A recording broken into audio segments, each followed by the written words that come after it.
Whoa, buddy! Let me tell you what I've been doing before I started recording this today. I just got done going back through some very nice selections from If You Want Blood, You've Got It. And I tell you, hearing Angus and Malcolm's guitars and their perfect rhythm on those performances and the amazing guitar tones through those tube amplifiers cranked up to 10 live. God. I guess this is what people feel when, like, the people that fell in love to like a Frank Sinatra song, or the people that have to take their whole families or their non-families to Disneyland 3 times a year. Whatever they feel when they like see Mickey and Minnie and they get to take a photo with them, or I guess is what I feel when I hear Malcolm and Angus and Phil Rudd and Cliff Williams, or I guess in the early days, Mark Evans, just locking in. And then Bon Scott comes in. God damn it. It's so good. And it's so rock and roll. It is unbelievably energizing. I was, as maybe some of us have been, in a bit of a less active kind of slump, physically and in other regards, emotionally or spiritually or whatever, well-being wise, lately. Because at the time of this recording, the Delta variant's kicking up. There's more restrictions on what you can do, and you have to be a little more choosy about what you choose to engage in when it comes to activities with lots of other people, when it comes to gyms, when it comes to classes and physical fitness, and then going out at night and mingling with folks, at least where I live. And you know what I did? I was feeling listless, and I was feeling like scum, and I was feeling like just a piece of trash for not doing enough or accomplishing enough or trying very hard for a few days. And I just put on AC/DC, and I picked up my guitar, and I just blasted the hell out of that music. And I just played rhythm guitar. I played along to Live Wire, played along to a whole lot of Rosie, played along to For Those About to Rock. And I felt not only like a human being again, but I felt like a whole human being, like a soul in a physical body that is the same feeling I had when I first started playing along to them when I was 15, 16 years old, you know. I don't want to say it made me feel young. Some of us feel younger than others at various times in our lives, but feeling young is never a thing to aspire to for me, but that's my crankiness that I've had since I was a kid. I have no generational solidarity, let's put it that way. And I don't want those years back. I don't want any of that back. But I felt like the person I was born to be all over again. You know, it's whatever the feeling was for Arthur pulling the sword from the stone, whenever that didn't actually happen. But you know what I'm talking about. The feeling, the realization, the physical and soulful realization of yourself as a human being. And, oh yeah, that's right. That's who I am. That's what I do. So obviously I'm very biased when it comes to AC/DC stuff. And I'm not a pure historian in any way. And I wanted to start this episode sooner, but, you know, quite frankly, I've been going through so many different little bits and bobs here in my memory and the texts that I'm pulling from. And I've wanted to sort of get things in the right order, and now I just don't care. The stories are the stories. I'll share them as best I can, kind of close to being in order with each other to a point. But I think what's going to happen is we're going to do, I won't say at least, we'll probably do a maximum of 2 more episodes. This one and one more, because I want there to be enough for someone who likes AC/DC and enough for someone who is curious about Maximum Overdrive. If you want to just skip ahead to find the part that you're interested in, obviously you're going to do that, and I appreciate you being here for any of it. If you're a current listener, you might be interested to know that we are now on YouTube. I tried the Libsyn YouTube integration that was built into the platform with one YouTube channel that I have where I do guitar lessony things and some live music, and it never worked. Every single month I tried multiple times and it didn't work.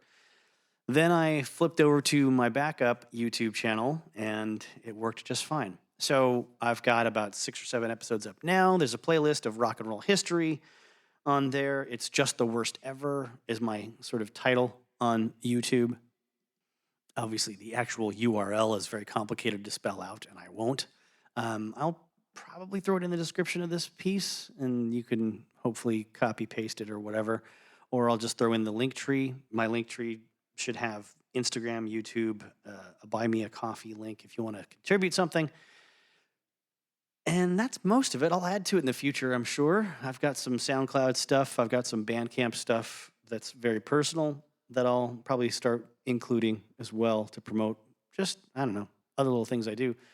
But I have no Patreon yet. I have nothing I'm begging for. I have nothing to really require you to provide to make me keep this going. Although I will say that in my experiences watching YouTube channels that are fun and entertaining and informative, everyone that I patronize with my views has their own Patreon for actual money. And I get down on myself for not doing enough and not doing things soon enough sometimes. And then I watch what these people do that really know how to do it well and cut things together and edit video and all that stuff. It takes a lot more work in a lot of ways than what I do. But they also have hundreds of sponsors sending them money every month. So I only say all that just to encourage you. If you give a shit, if you want more of this, please throw a couple of cents my way. Or just go to my Instagram and follow me there. Go to my YouTube and follow me there. That helps me out a lot. Makes me know that I'm not just screaming into the void here at this stage. Hopefully, eventually, we build up more followers and I get to feel better from, a personal satisfaction and egomaniacal standpoint. Totally selfish reasons that aren't why I started doing this, but it helps you keep going. You know what I mean? So the main point I was making was I'm just going to get back into it with AC/DC now and not worry too much about the crossover of timelines and things because I'm drawing from a couple different books that I've already mentioned. I didn't find an official link for the authors, Murray Englehart and Arnaud Derieux for AC/DC Maximum Rock and Roll, which is an amazing book that I love. I guess I could include like an Amazon link to it, but it's not going to work outside of the United States. So just telling you, go buy that book. I can't cover everything in this book. It's amazing. It's full of detail and it's great storytelling. Also, a book I mentioned in the last one, The Untold Story of Bon Scott and AC/DC's Back in Black, Bon the Last Highway by Jesse Fink. Now, Jesse has written a book about the Young brothers, it's called The Youngs, Brothers Who Built AC/DC. Probably worth checking out. I did not get it recommended to me as much as this one. And I will say, again, if you're a completist when it comes to the story of Bon Scott, buy this book because you're going to learn about everyone who ever claims to be a girlfriend of Bon Scott or anyone in AC/DC. You're going to learn about everybody that did drugs with Bon Scott. You're going to learn about every angle of his death and the investigation and a lot of stuff with AC/DC that's not just road stories and recording dates and things like that. Though it does a good job of, telling you where they were at what time and who they were playing shows with. And I'm gonna pull from that book today more than I did on the last episode. Also gonna get back into Maximum Overdrive. Because damn it, 80s Stephen King is so wonderful. It just makes me feel at home. I don't know why, because I wasn't allowed to watch those movies in the 80s when I was a kid, that's for sure. So yeah, that's a lot of off the top of the dome kind of talky speaky that I usually don't do. I usually get right into it. But, let me tell you, if it was any other podcast, as I've said on a previous episode, you'd be stuck with a lot worse than that. You'd be hearing a lot of self-promotion. You'd be hearing a lot of namby-pamby talk to pad the beginning of an episode. And, how was your week? Jerry, and oh, well, the dogs got out yesterday, and Lisa had to go chase them down, and I was supposed to be picking up the kids, but I helped her chase down the dogs, and the kids were waiting at the bus stop, and it's this whole crazy thing. Anyway, let's get back to talking about quantum theory and how it affects the trajectory of the scripts in Happy Days Season 7. Or some goofball shouting at you right out of the gate. Your freedoms are under attack, Patriots! Today we're going to learn about how insert name of congressperson or state representative here is trying to take away all of your power and freedom and individual rights and make this country into a communist hellhole. From now on, lock up your kids, because every school in America is going to force them to be a communist, and they're going to make them take pills when you're not looking. They will take the balls away from your boys, and they will make your girls pregnant with immigrant babies. So you're not getting that, obviously. This is your refuge. This is where you come. This is the history of rock and roll in film and rock and roll.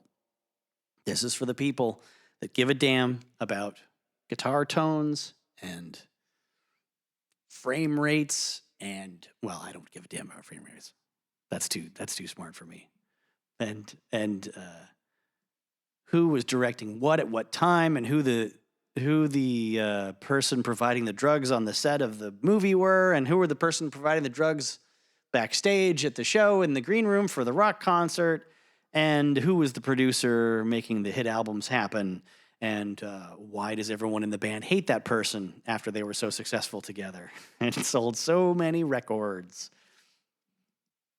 Now, I want to share a couple of just personal favorites when it comes to stories about AC/DC from this era that we left off at. We're still in the okay, we're playing lots of big shows in Australia. We haven't really conquered other continents yet.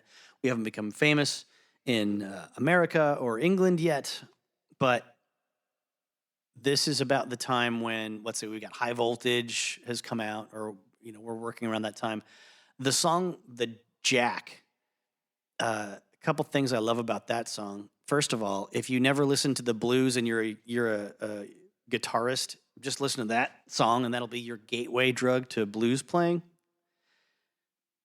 And the fact that they wrote it about venereal disease, gonorrhea, or the clap, I guess, and they debuted it at their rehearsal space, their rehearsal studio, with a bunch of friends around and lady friends. Now, the guys in the band had all been, tossing it around pretty good. They had been having lots of sexual intercourse with willing ladies who wanted to continue to have sexual intercourse with them. And they weren't too, let's say, careful about crossing the streams or, sleeping with someone that just slept with your bass player or your drummer or your singer or whoever the same week or the same month. And they all got a dose of the bad stuff.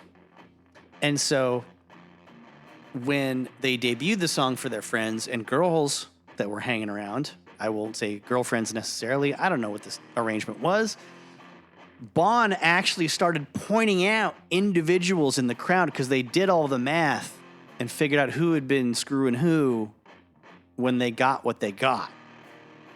So every time he said, "She's got the jack," he points at one woman, "She's got the jack," points at another woman, "She's got the jack," points at a third woman, "She's got the jack," points at a fourth woman. So everybody that was there knew who had been doing what with whom after that experience. The other story I love is when they did get to America, start playing shows, this is the time when, Kiss is on their way up, right? So you get this sort of mid-'70s to late 70s era where bands like Kiss and AC/DC are opening for bands like Ted Nugent, Blue Oyster Cult, and Aerosmith, and I think like Foreigner, things like that. I mean, imagine how awful it would be if you were actually... Well, I guess that's the thing. I would say I was going to say, imagine how awful it would be if you're a fan of AC/DC and you have to like go buy tickets to a Styx concert, right? To see them. But really, in reality, it was just, if you're a young person and you love rock and roll, you're just going to go to that show probably, and you're going to see AC/DC for the first time. Or if you're a Styx fan, you're going to go. If you're a Blue Oyster Cult fan or a Foreigner fan, you're going to see this really inappropriate opener that you're not going to like. I suppose those are two possibilities for you. But this is what I love about rock and roll so much, this one story, in conjunction with another story, a Kiss story. And I'll have to tell the same story again on my Kiss episodes that are coming up in the next year or so. Originally, I was going to use the Kiss movie, not the Phantom of the Park, but Detroit Rock City, as an excuse to talk about the history of AC/DC, because the AC/DC's on the soundtrack. They're featured prominently in the movie, sound-wise, not them. But one of the best scenes in that film features a whole lot of Rosie. It's so good. It's so good. If you love rock and roll from the 70s, please go check out Adam Rifkin's Detroit Rock City. Even if you don't like Kiss, it's still an amazingly good rock and roll film. And I'm going to go in, I'll cover it in detail in another episode, but I'll probably have to tell this same story again on that one. The definition of rock and roll and what a rock and roll band should be and appear like to their audience was so radically different between the contrast of Kiss and AC/DC at this time. And I think they're both totally correct.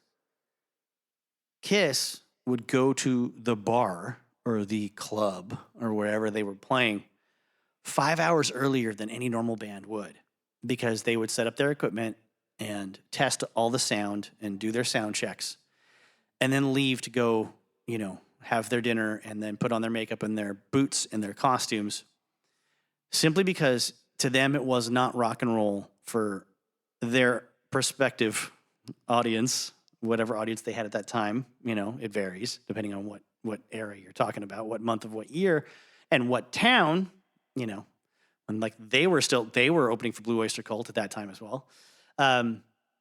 They didn't want that audience to see that they didn't have roadies. They were too broke to move their own, they were so broke they had to move their own gear and set it up.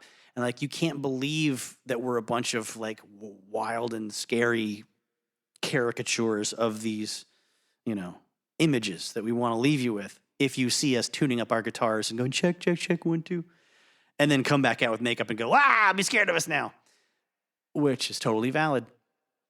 AC/DC, on the other hand, would actually show up late with all their equipment still in the truck that they were driving or the van they were driving.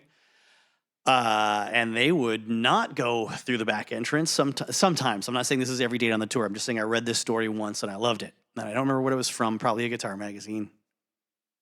Or, there was I think there was a book called High Voltage, an AC/DC book that was very, very small that I read in the early 2000s or late 90s. I don't even know who wrote it, but it was probably like AC/DC, the world's loudest rock band, I think was the subtitle of it.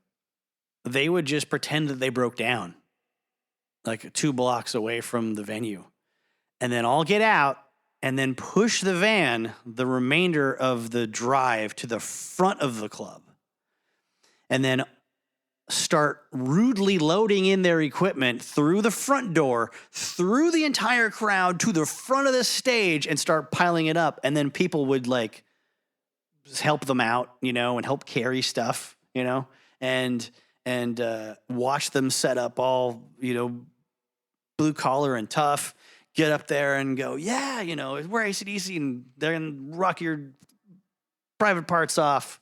And the crowd was ready. Like, the crowd was invested. They had already been made to wait. They had already seen how long it took to get everything ready for them, and they appreciated it, and it worked. Beautiful. Rock and roll, by any definition, is still rock and roll, my friends. And again, as many things I will have to qualify and create a little context for, this is a time before, forget social media or MTV or rock and roll news on the television. Word didn't spread that fast when a stunt like this was pulled off, right?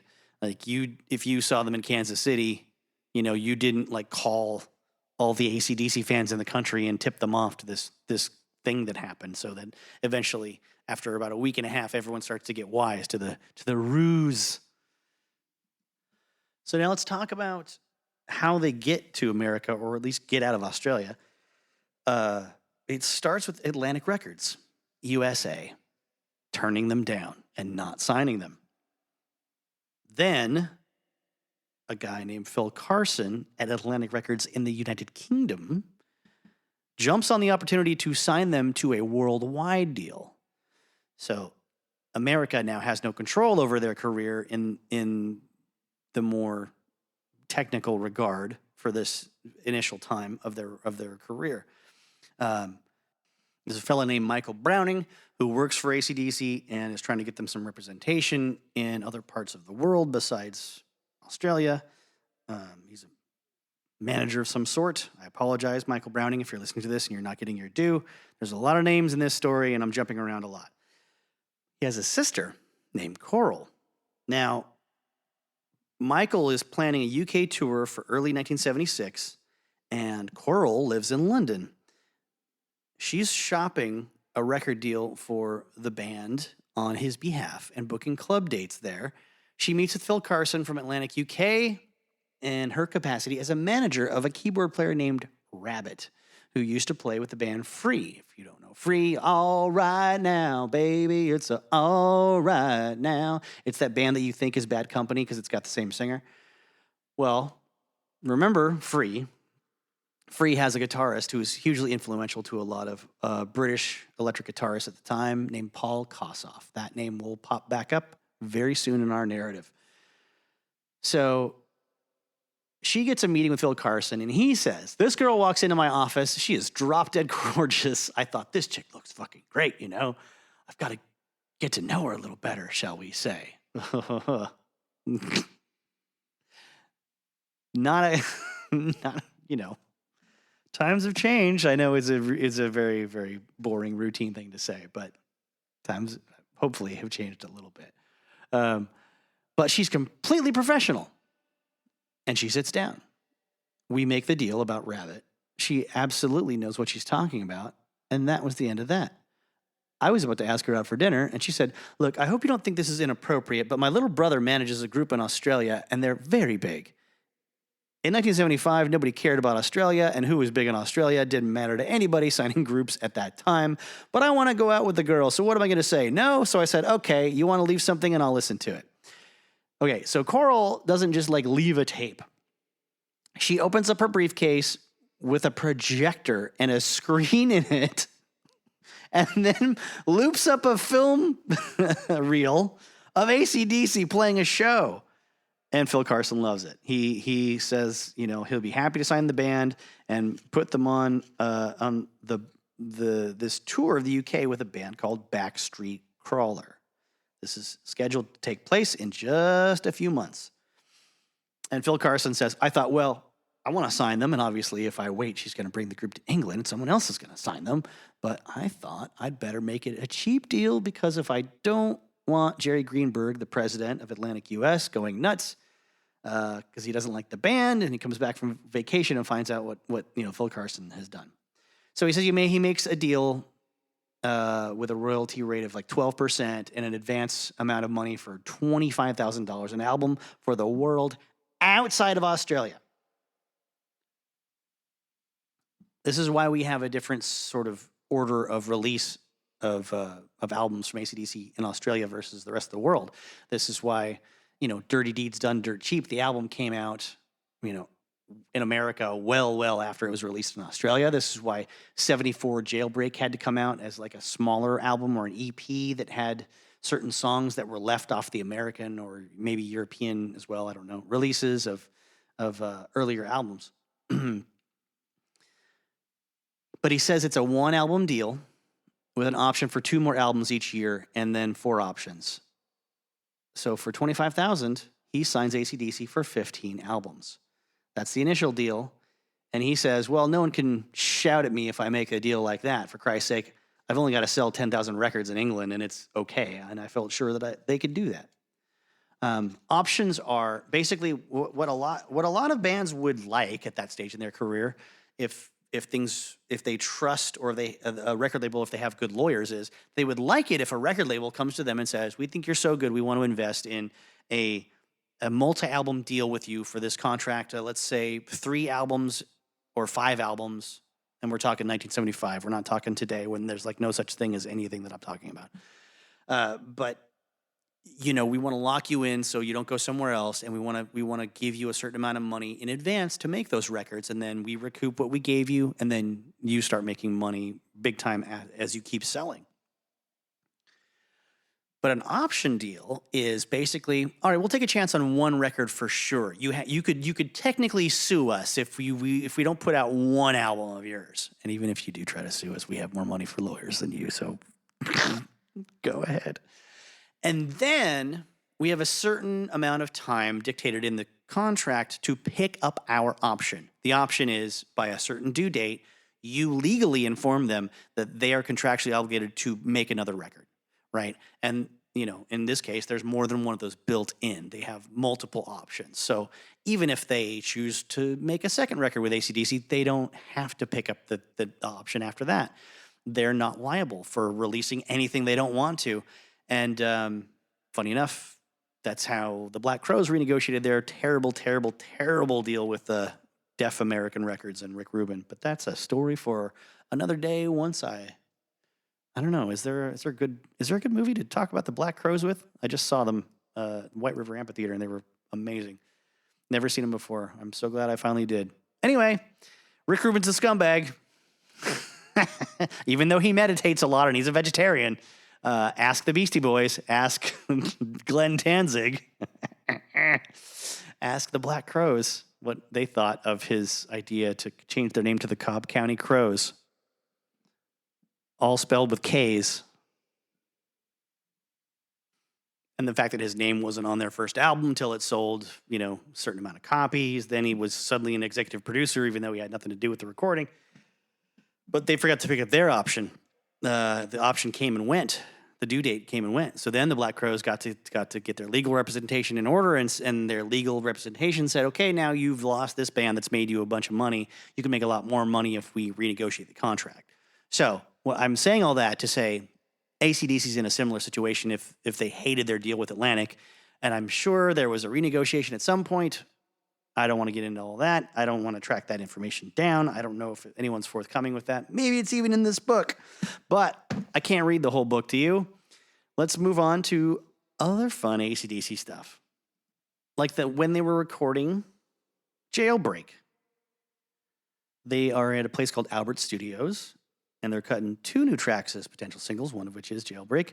A gentleman named Herm Kovac says, I remember walking into the Octagon Hotel in Praran, I hope I didn't mispronounce that, and Bloody Malcolm and Angus, everyone except for Phil Rudd, are running around nude. There's girls there and everything, and Malcolm said, listen to this, and he plays me Jailbreak. He had just written it. I said, mate, it sounds like Gloria. Gloria's, the guitar chords for Gloria are the same guitar chords for the intro to the main verse to Jailbreak. It's E major, D, and A. Gloria,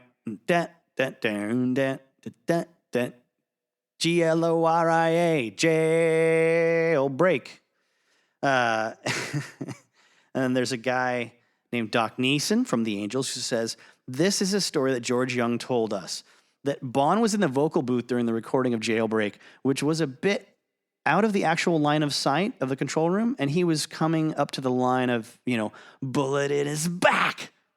And he'd been having a few green ginger wines. They were sort of saying, do it again, Bon, a little more character or whatever. They always tell you to run a few times through a part like that. So Bon was going, with a bullet in his back. And you could hear guzzle, guzzle, guzzle. Those vocal microphones. I mean, come on. The stuff that they use in the studio when you've got, a very well insulated room, you have a very sensitive microphone that's like gassed up with preamp, with voltage, so it gets every great little sound out of the character of your voice. I'm not using anything close to that professional. I'll see if you can hear me drinking this beverage on the microphone. It's opening a can of something, a beverage.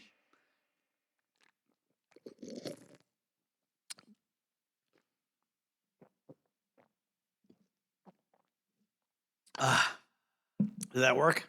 Could you hear that? Well, you would have if it was, the studio they were in at the time and just drinking out of a big glass bottle, I suppose, of green ginger wine. So let's get back to where I'm going to find my place here on the narrative. Guzzle, guzzle, guzzle. Yes, there we go.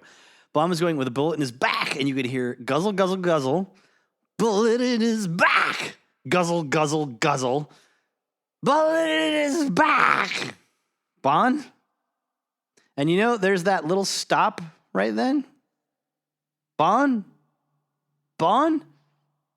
And they went around to the booth, and he was passed out on the floor. He just put so much into it, he'd passed out, so they had to finish the song the next day. He goes on to say he'd sing and build up a kind of tension, really mean, when he was going to cut somebody's balls off. And then right when you think this is the crunch moment, he'd go, I don't know how you ever imitate that. You couldn't tell somebody how to do that. It was just his way of performing. You wouldn't know after a while whether he was going to jump down and belt somebody in the audience or let them off. As a result, he had people right under his control. Is it going to be okay or not? He had that danger element going into his performance. Some notes on the rhythm of AC/DC from a guy named Lobby Lloyd, Loyde, who said, it's the rhythmic thing that is the unique Australian thing. It's our rhythm sections that make us different to everyone else in the world. If the bloody thing ain't building and ain't going somewhere and it's not rhythmic, well, it ain't rock and roll. I've decided that's what his voice sounds like. A very, very mild, mayonnaise-ish, fluffy, marshmallow flavored Australian accent that's not hard-edged at all, because it's me trying to do it. If it doesn't rock, it's bullshit. Leave it alone. Get away from it. It's pox. My apologies to Lobby Lloyd. This album's got one of the best rock anthems ever about being in a rock and roll band. It's A Long Way to the Top if you want to rock and roll. I don't know how anyone else could spell it out so well. Especially the last verse of getting old, getting gray, getting ripped off, underpaid, getting sold secondhand. That's how it goes playing in a band. It's so beautiful. It's poetry. But of course they also would do, they did all the best odes to rock and roll in general. Rock and Roll Ain't Noise Pollution and Rock and Roll Damnation. The only band, I don't know, at that time since Chuck Berry and since Jerry Lee Lewis or anybody else from the 50s who sang songs with rock and roll in the lyrics explicitly. And for my own personal taste, I would say the Super Suckers are the best ones that came along well after this era to sing about rock and roll. But I'm sure you've got yours too. You got your favorites. Call in and tell me who your favorites are. Bands that wrote songs about rock and roll itself from the 80s, 90s, 2000s, and onward. They also, the story about the Jack that I already told obviously kind of dovetails with what Angus says about their experience getting it ready for the album and then how they did it live instead.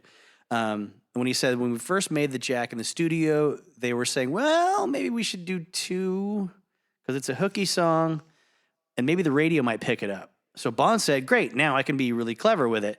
When we would play She's Got the Jack live, he would always sing the uncensored version, and he thought it was great to play with the words. Of course, when he was singing that in the studio, we were on the floor laughing because we knew the original lyric. The authors of Maximum Rock and Roll say that the song's origins dated back to a tour of Adelaide and was sparked by a letter Malcolm received after a gig from a girl in Melbourne he'd been having sex with. Malcolm says, we were staying in a big house at the time. If I remember, it was Jimmy Barnes and Cold Chisel, all those guys from Adelaide. Swanee, John Swan, bundles of people in there. We were having a sing-along with the guitars, and I got this note from this chick in Melbourne accusing me of giving her a dose of the clap or the Jack, and I never had it. So I thought, hang on a minute, this chick's fucking giving it to me then, if anything. So I went down to the clinic, and I was cleared. But the thing was, when I got the note, I gave it to Bon, who was sitting next to me, And I just started playing a blues, and we started together. She's got the jack. We sort of threw it away and didn't worry about it. But then a couple of days later, we just had a jam with it with the guys, a slow blues, and Bon started singing it again. That song evolved out of that, really. Bon had been to the VD clinic many times in Melbourne, and they knew him by first name instead of just a number. Everyone else was called 1102, but when it came to Bon, it was Bon. So now it's time for a promotional campaign for TNT to get people to pay attention, to put it in stores, to play it on the radio, to talk about it in media. And their management decides they're going to mail out a bunch of sets of red underpants with black and white a design on the crotch that reads dynamite, that says dynamite. And apparently it worked because TNT sold 11,000 copies in its first week of release. And this brings along a lot of adoring women that are chasing down Bon Scott. The liner notes do have a bunch of, or, did the version I saw or that I purchased on compact disc. They have a lot of like love letters to the band, like from women and things, and little like teen heartthrob magazine sort of style profiles of all the band members and like what makes them, naughty and dangerous and things. And it's very cute. And this tactic clearly worked. And this ties back into the previous episode when we talked about them traveling around Australia and men just wanting to beat the piss out of them because the girls were kind of into what they were doing. This will also tie into the difference between their British fan base and their Australian fan base. Later, I promise we'll get to it. But Bon starts getting a whole lot of letters. It's not just crazy. Nowadays, crazy folks just send DMs, right? They just send really graphic, weird, off-putting DMs to famous people. But this isn't that because they're not that famous. They're pretty accessible, and you can just send physical packages to them or their management, who will give it to them in the form of fan mail. And so it's like it kind of weeds out some of the more casual folks and really brings out the folks that want to put some work into it, right? There was a lot of letters detailing all manner of graphic sexual proposals for Bon, one outlining the writer's oral sex intentions on the back of a tampon. I thought it was great, he told Irvin Stanley of Rock Gossip in 1979. She may have been an old biddy in disguise, but I'm always up for a little excitement. And then Angus says, Bon once told a story of some girl that came up to him one night when he'd been playing somewhere. She was standing there with two babies under her arms looking at him. He said she didn't say anything. She just said, hello, Bon, and started talking away. But he kept glancing at these two babies as he was trying to think, do I know? The authors go on to say, Angus wasn't exactly out of the loop. Girls often wrote to him saying they were holding on to their virginity until they met the guitarist and enclosed contraceptives for that special, special day. Chris Gibley says, I remember Michael, their manager, Browning, telling me at one point that Angus, at the end of every week, used to float the other band members money as they needed because he never spent any money on anything. All he did was drink milkshakes and smoke cigarettes, whereas Bon was, of course, a drinker. Michael told me Angus used to have IOUs from Bon for these things. There's a show around this time where they're opening for a band called Skyhooks at Sydney's Hordern Pavilion. And all hell breaks loose during their set after Bon kind of accidentally gets booted off the stage and finds himself landing in the audience. And the fans up front, who are like diehard AC/DC fans, can't stop themselves from just like tearing him to pieces and mauling him. By the time he gets back up on stage, he looks like he's, had the shit beaten out of him.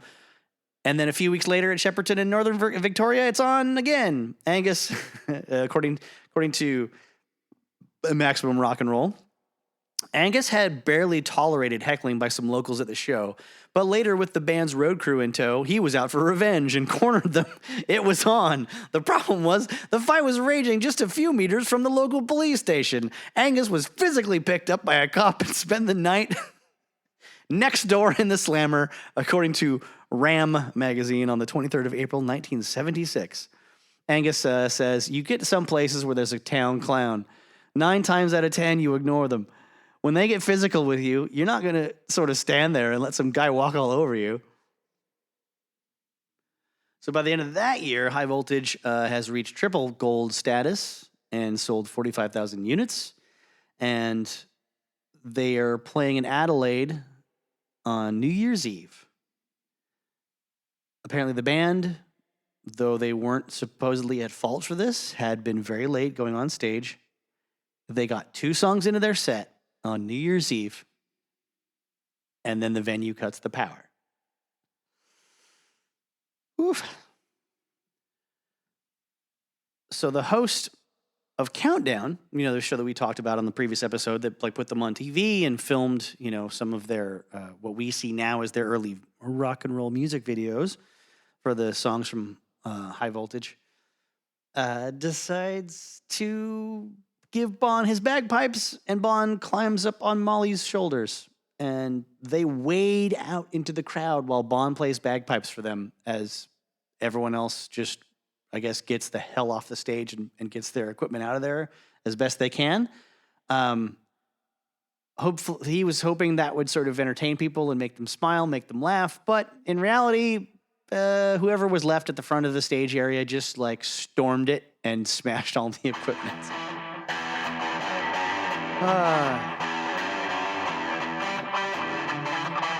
All right, so let's not neglect the Maximum Overdrive side of things.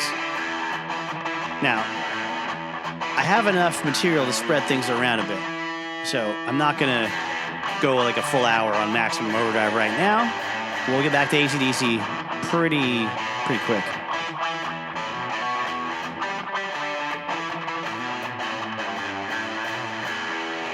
Now, King was originally chased down to do this script for the film by Dino De Laurentiis. I think we've talked a little bit about their relationship previously. But he says no, he doesn't want to write it. Then he asks him if he'll direct it, and he says no. But then he eventually changes his mind. Stephen King, at the beginning of this movie, as pointed out by Ryan Turek from Blumhouse, seems like he's going full-on John Landis with this bridge scene at the beginning, like John Landis in Blues Brothers. Just smashing the shit out of cars and doing a great job at it. There's a lot of slapstick moments. There's a guy wearing all white falling and slipping comedically and smashed watermelons that totally are meant to look like, guts, gore. So it's fun. There's an AC/DC logo on a big black van as a nice little shout out to the band at this first part. And it really does a nice job of setting things up. I think it's so much fun. King apparently told Dino De Laurentiis if he didn't like anything that he saw, then he should replace him with somebody else. But Dino liked what he was seeing, so he said, nope, you're the guy. And they had already shot Firestarter in North Carolina, so they go back there for this film, and they film it in Wilmington. Quick note, there's Marvel Comics thank you in the credits for letting them use the Green Goblin's likeness, but there were no licensing replicas of that truck, unfortunately. No merchandise. That's a missed opportunity. In the days when we had Comic Cons that probably could have catered to the horror fans that would have been into that kind of thing, that would have been a great marketing tie-in if, only things had happened at different points in history.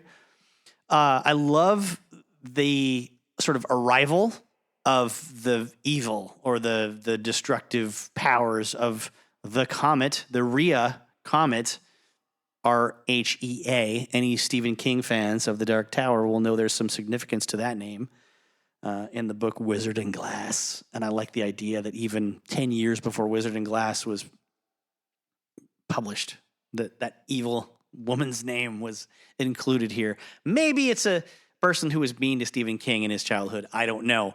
But when things start going haywire in the truck stop, you see a character alone in this games room. getting electrocuted while playing video games, or after actually the video games go crazy and all the vending machines go crazy, and he takes a bunch of I think he takes a bunch of money and cigarettes that come flying out of the machines, but then he gets electrocuted by one of the video games. That's Giancarlo Esposito from Breaking Bad and Better Call Saul, among plenty of other acting credits. But yeah, he's the fried chicken guy. And then I love that there's the establishment of the old trope Stephen King loves to do, at least around this era of his writing and his movies. Main characters in a dead-end job with a very mean-spirited petty boss. That happens a lot. I love that when I was listening to the Jonah Ray and Ryan Turek commentary, they're actually very charming when they do it and they record this. They're a little bit insecure when they joke about how poor their commentary is in places, but it's so much more competent and informative than the other two dicks who did a commentary on this video. I'm so pissed about that still. I also love Jonah Ray is enough of a fan of lots of 80s movies that he has a premise that maybe, Emilio Estevez is actually Otto from the movie Repo Man. This is where he landed after the events of that film, the outer space, maybe that like outer space possessed alien craft that was a car, like has something to do with all this weirdness going on, and it drops him off here. He's stuck getting another crappy job. The space car has like some connection to the comet in this film. I like the the no holds barred, like letting you know pretty quick in the movie that we're just gonna murder some little kids for the sport of it.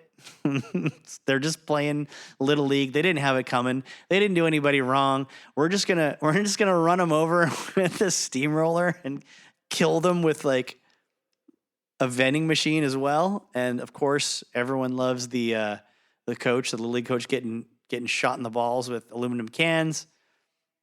I mean, how much better does it get when it comes to slapstick humor in a horror movie? Again, tying back into what I was saying about Evil Dead 2 in the previous episode. And the AC/DC music that starts happening in this movie, not the actual songs with vocals and lyrics, but the background music that just sort of plays when there's like big mean trucks moving around or the ice cream truck chasing down one of the kids.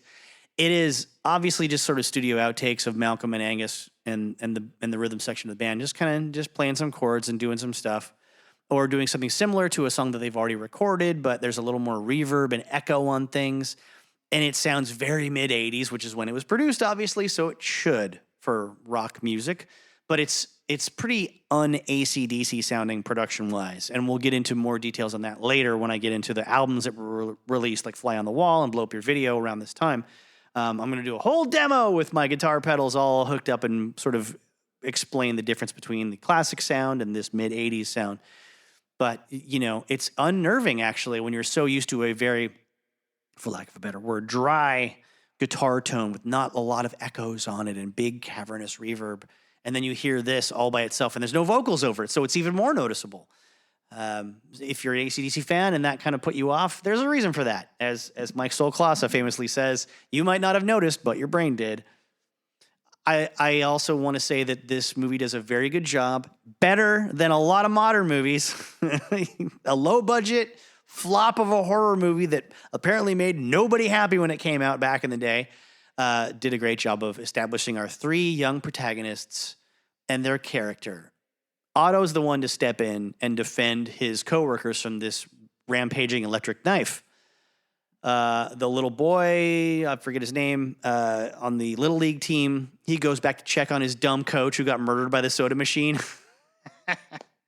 And then our female protagonist, she actually saves the Bible salesman who was attempting to molest her.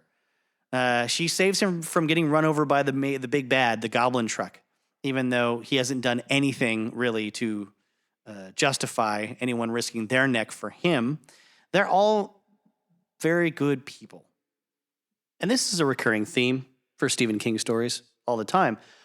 a very, virtuous person or a couple of people or a virtuous, family or father son or something like that trapped in a very bad situation with a lot of other people whose loyalty and character could be, a wide range. You get that in something, like Desperation and the Mist and a ton of Stephen King stories anyways from the 80s. When he got kind of past his writing for gentlemen's magazines phase, right?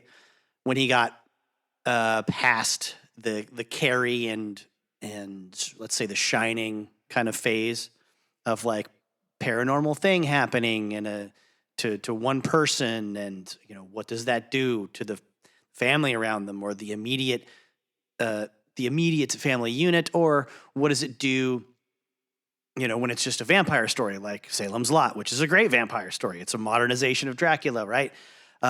You've got I think maybe around that time, the Salem's Lot and onward, when he's writing longer stories and he has a larger cast than he would in something like The Shining or Carrie, you get more of him playing around with this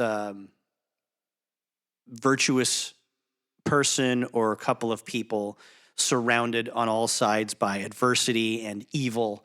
And I think maybe It does the best job of that I've ever read. And so obviously I'm incredibly biased here. I love a lot of Stephen King stuff that I've read, but I've read a lot of his stuff too that's just like, and I would say this original story, Trucks, is very, there's not a lot to the original short story, but it was just something he wrote for a men's magazine to get paid. I mean, it's one in a long line of science fiction or horror short stories. And Harlan Ellison does this too. Ray Bradbury does this too. But when Stephen King does it early in his career, it's a little cheaper and cheesier.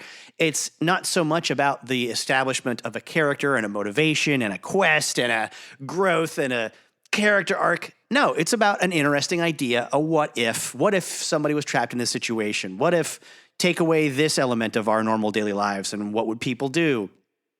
There's a million.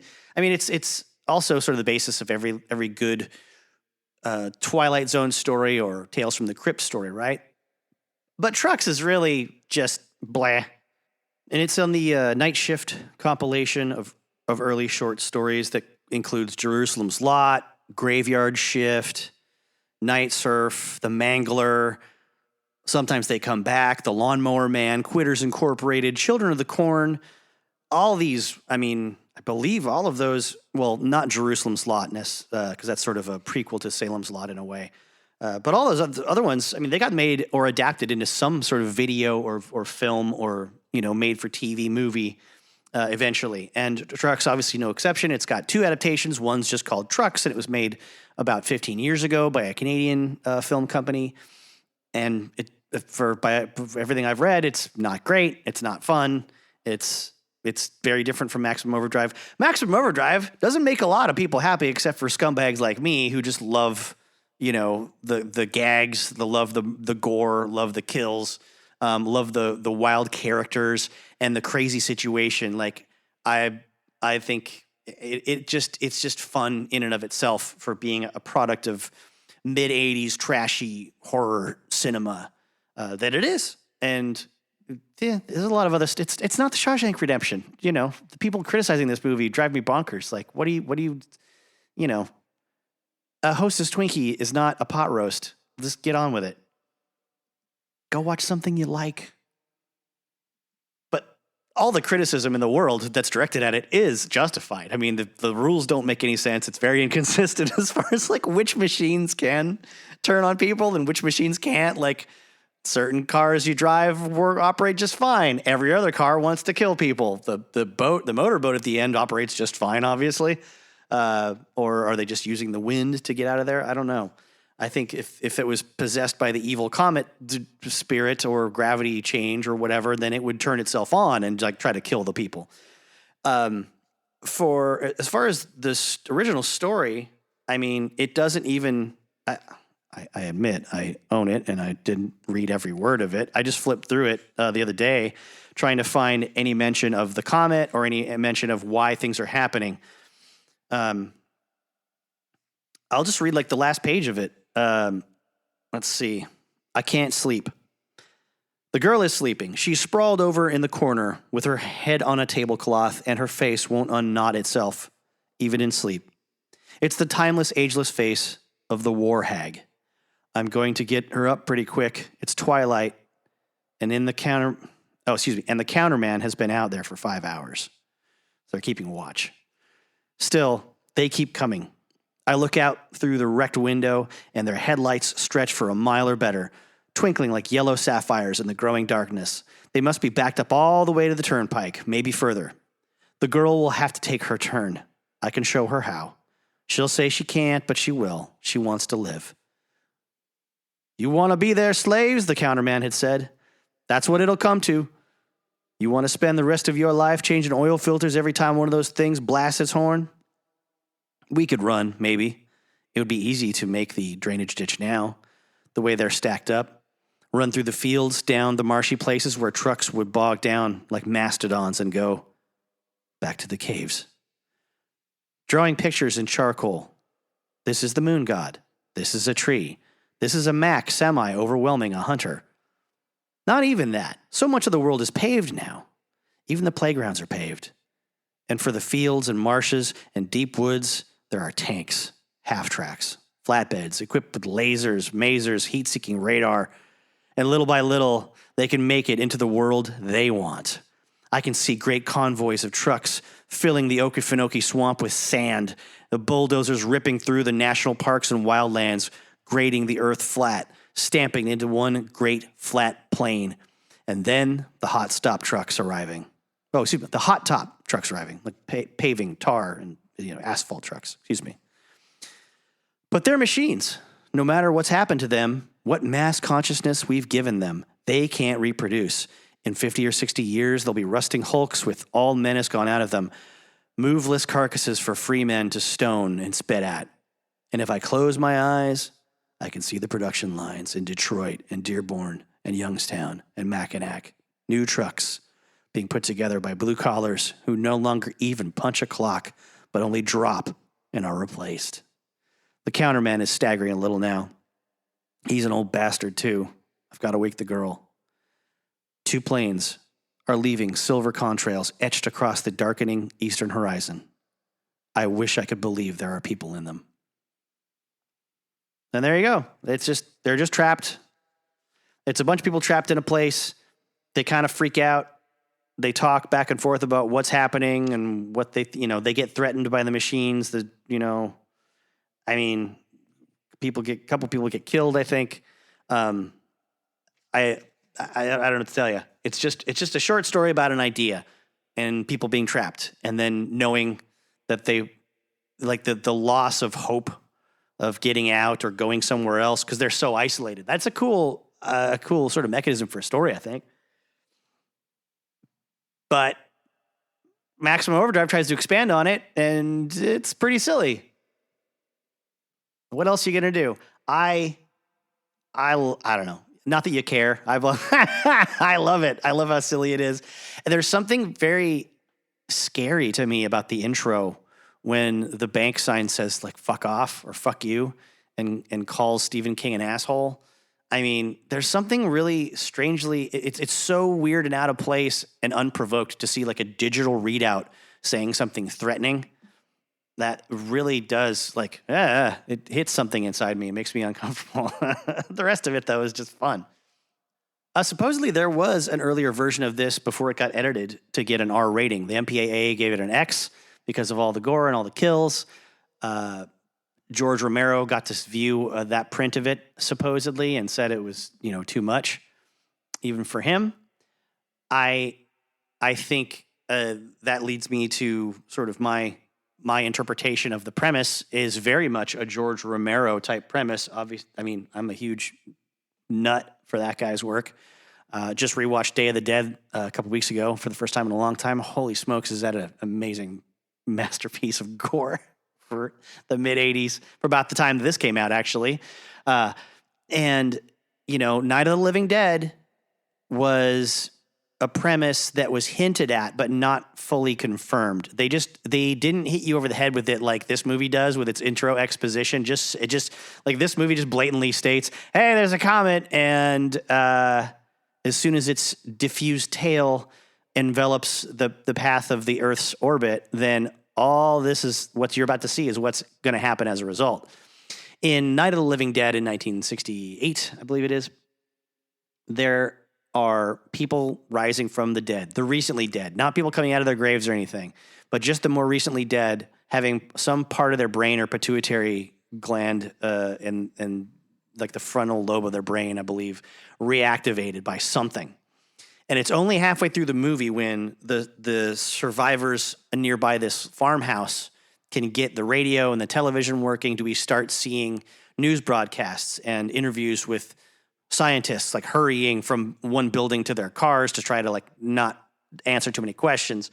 And they do offer up a hypothesis that it could have something to do with a satellite that was sent out into space.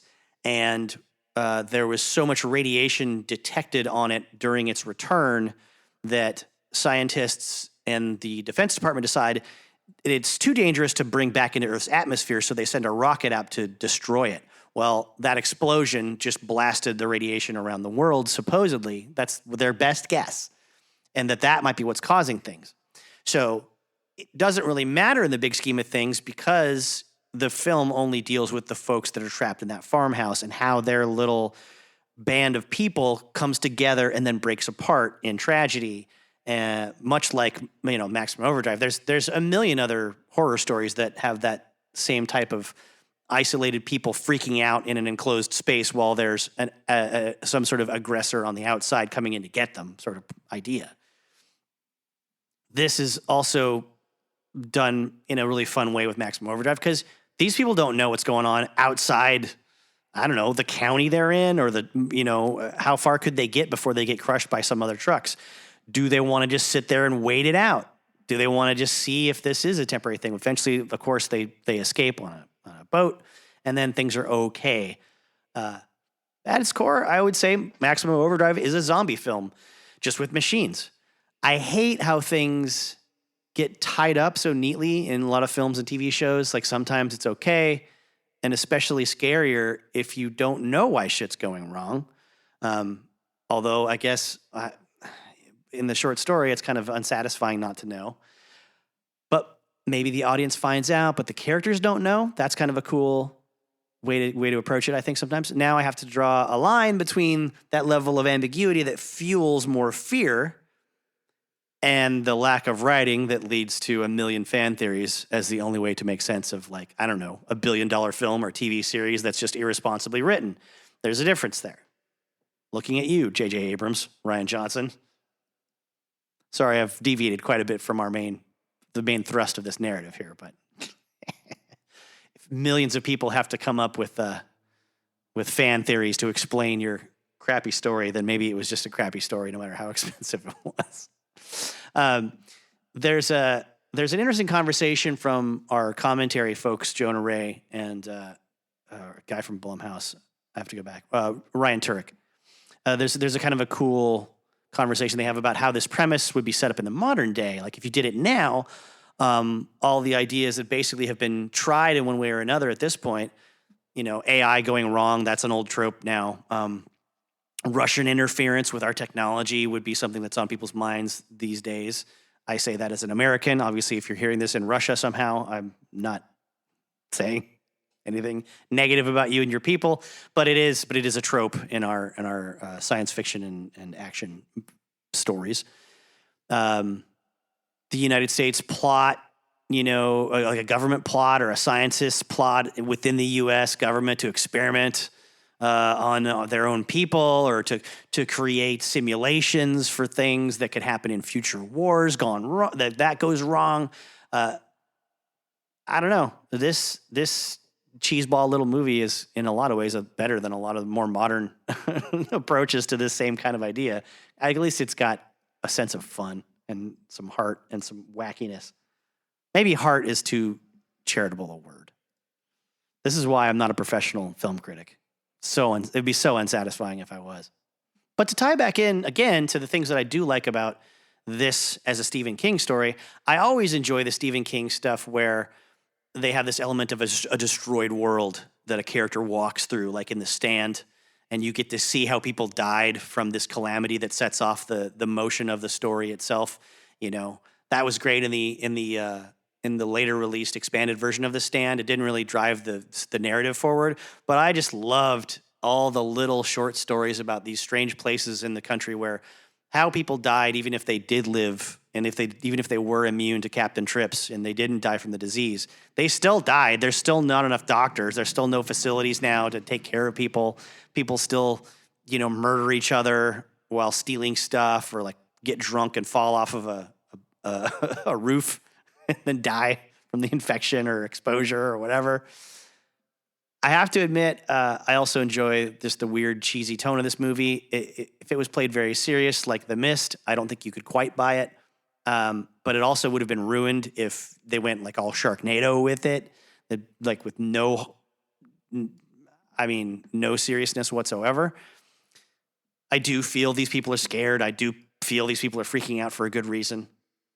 Now, let me tie all this back into AC/DC because it is obviously this project happens the way it does, and it revives AC/DC's at that time stagnant career because Stephen King is a huge fan of AC/DC. And when he first got to meet them, he asked them if they would provide music for the film. He offered the band a role in the film. AC/DC said hard no on that. They said, "We are not actors." There are claims that there's a scene with the band on a boat, but that apparently is just rumor and hearsay. But the band agreed to do the soundtrack at minimum, mostly after Stephen King pestered them a lot in person, I guess, and went to the lengths of singing the song "Ain't No Fun Waiting Around to Be a Millionaire" from the album Dirty Deeds Done Dirt Cheap. He sang the entire song from start to finish, and it made the band laugh so much that they finally said, "Okay, fine, we'll do a soundtrack." They perform all but 2 songs that are featured in the film itself as you watch, including 2 unreleased mixes of older songs they'd already had out.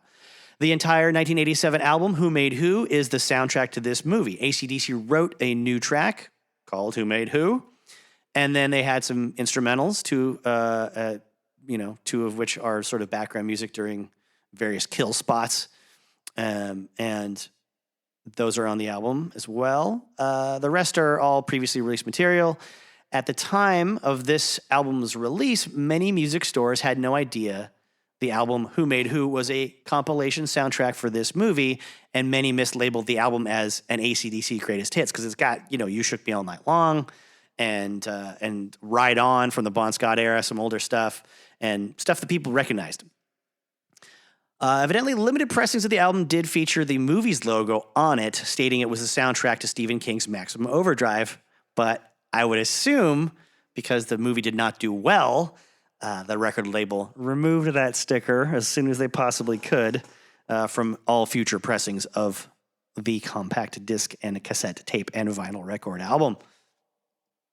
Now, a few years after this, in the early 90s, Stephen King would be part of a band with about, 12 other authors. There was a big convention coming up, like one of those annual publishers. What do you call those things? God damn it. The trade show. There's a big publishing trade show coming up. And, I think I don't remember the details entirely because there's a book about the whole experience called The Rock Bottom Remainders. And each chapter in it is written by a different author that was in the band. I have to believe that maybe some of them all worked for the same publishing company and they had inroads to reach other authors and basically through their agents put out the feelers for who plays an instrument and who likes to sing. Dave Barry plays guitar. He's a humor writer and columnist, and Stephen King plays guitar. And they've got this idea, or someone else had the idea to put them together with people like Amy Tan, who wrote the Joy Luck Club, was riding high on that at the time, and do a bunch of like 50s and 60s tunes live on stage, and that's what they did. They had all these different writers. They had a female, like full female backup singing section, like you'd have in some of the girl groups of the '60s, like the Shirelles or the Shangri-Las or something like that. They're doing that. They did some of those, dead lovers kind of tragic teen death songs because of a car crash on prom night kind of things. They did a lot of tunes where Stephen King would change the lyrics to the original songs to have something really gory happen in them. And then they had like legal action taken against them by the original publishing holders, the rights holders, and saying like, you can't, if you're going to do our song live, we're going to sue you if you don't do the original lyrics, which is a bit extreme. They did so well at one show that they did it for another trade show months later, and then actually got to go on tour. They did a little miniature sort of regional U.S. tour, I think, with a proper bus and a proper tour manager who had worked with like Fleetwood Mac and a bunch of arena bands from the '70s. And every sorry, it just makes me laugh. The morning after a show, he would give them all demerits for not trashing their hotel rooms and for going to bed too early and not getting drunk or doing any drugs. Because they're all writers. They just do their appearance and like sign autographs and then go to their hotel room and drink tea and read a book and fall asleep in front of the television. So they got a lot of scoldings and a lot of angry words from the guy that they'd hired to coordinate their tour.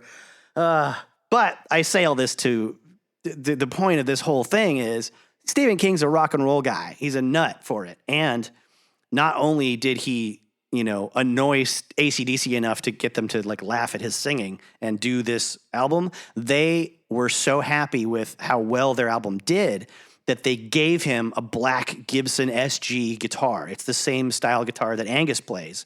The more famous ones you're used to seeing him with are red. But in the mid-'80s, he had, he played the black ones a lot too.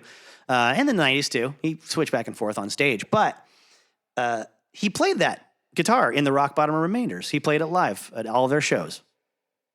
Very nice. All right, let's get back to the proper AC/DC history now. Because they haven't even pulled off their first tour of Britain yet. And after this next segment about their first trip to Britain, they still will not have pulled off their first tour of Britain. They have a lot of great footage from this high voltage era. The Street Party film of It's a Long Way to the Top. They're selling really well in Australia. There's a ton of magazine articles about them.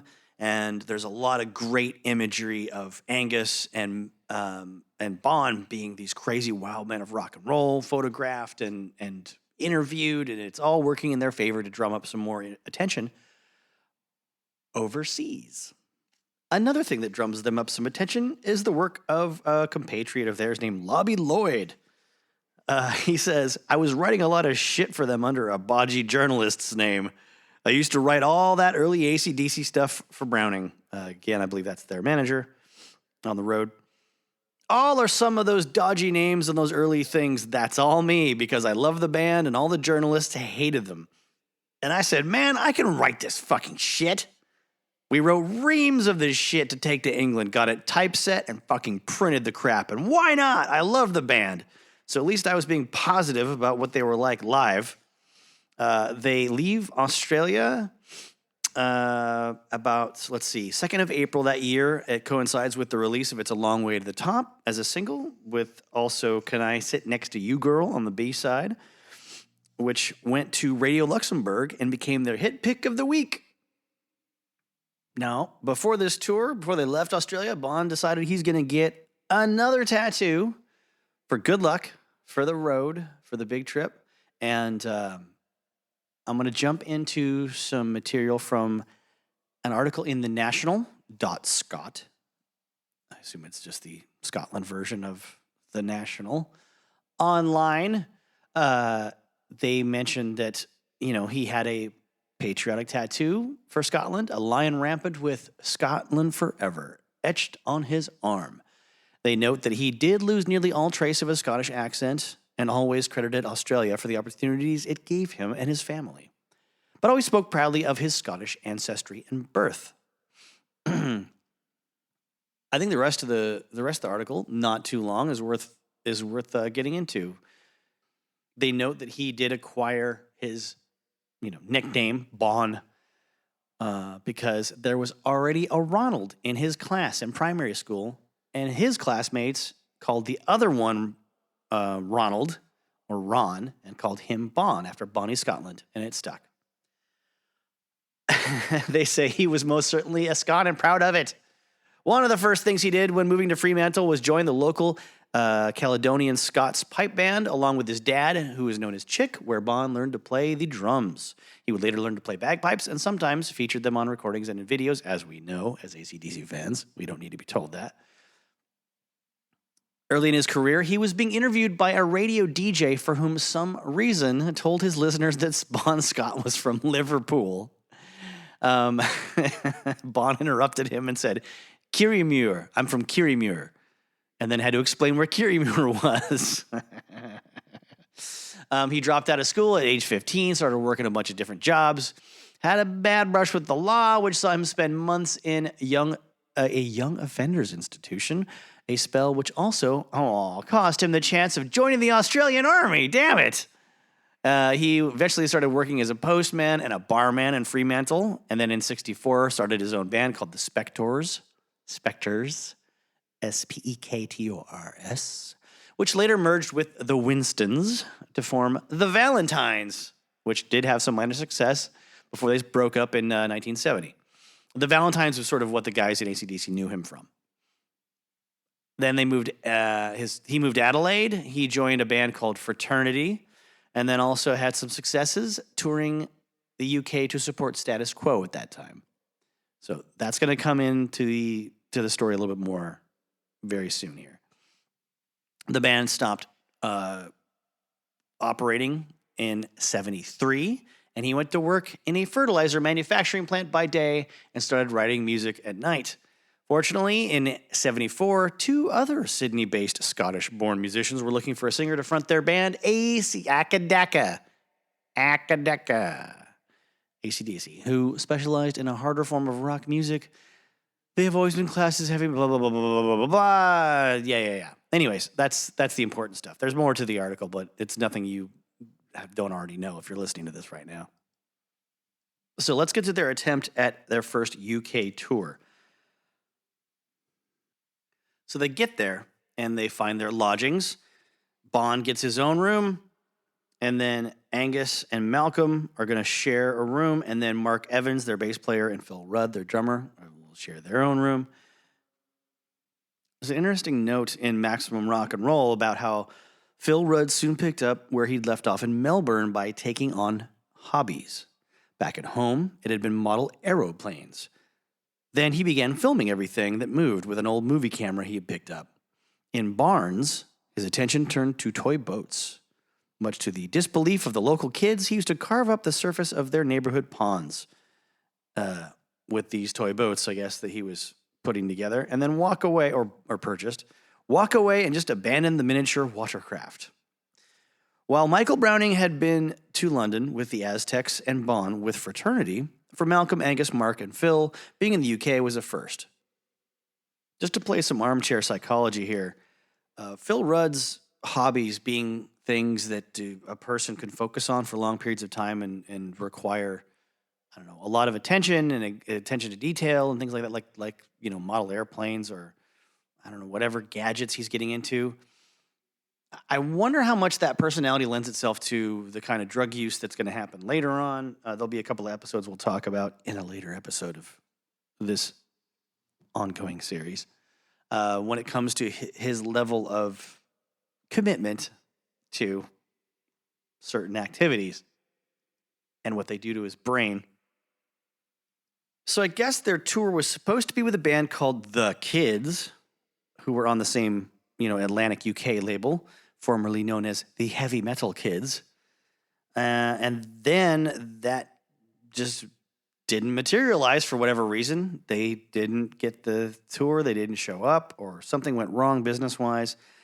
But they still had dates that were booked by Phil Carson, the UK head of Atlantic Records, with a band called Backstreet Crawler, the new outfit for former Free guitarist Paul Kossoff. You know, we mentioned Free earlier. Kossoff was the guitarist for Free, big influence, as I said, on a lot of British guitarists in that era. Most notably, one of my favorites, Billy Duffy from The Cult.